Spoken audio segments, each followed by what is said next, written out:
I have spent the past several weeks traveling across Europe, speaking to members of parliaments, governments, and the press. My visit had one objective: to give a voice to the millions of Iranians held hostage by the Islamic Republic, its terror, and its internet blackout. The millions of Iranians who have been silenced. But I can now say with confidence that silencing, that censorship, is not just happening at the hands of the regime in Iran, but by the international and particularly the European media. So I want to speak directly to the people of Europe. In the past 2 weeks, I have had 2 press conferences, one in Stockholm and one yesterday in Berlin. Between them, more than 150 journalists attended. We spent more than 2 hours together.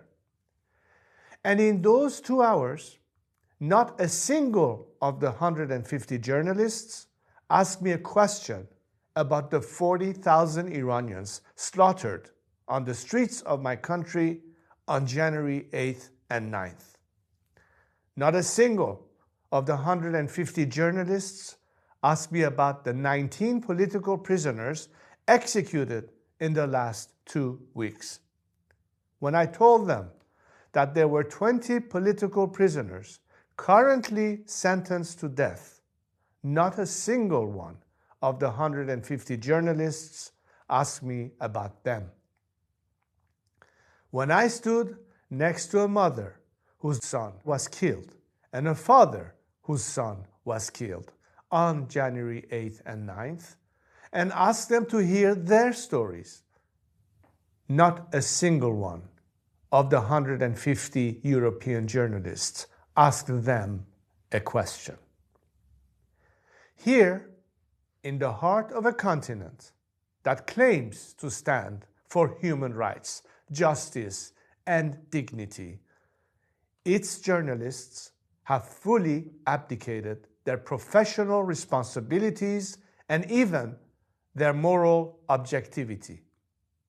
It is clear to me that my 40,000 brave, innocent compatriots who were slaughtered in the fight for liberty are of little interest to these journalists. They seem more interested in criticizing America, asking why the United States and Israel killed the dictator that has slaughtered our people for 47 years, than criticizing the regime doing the slaughtering.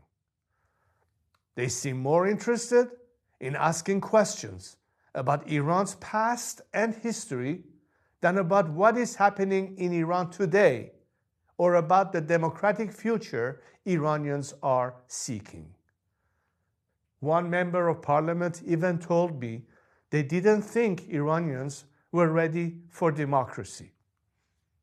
But to that member of parliament, to those journalists, I remind you, Iranians aren't just ready for democracy.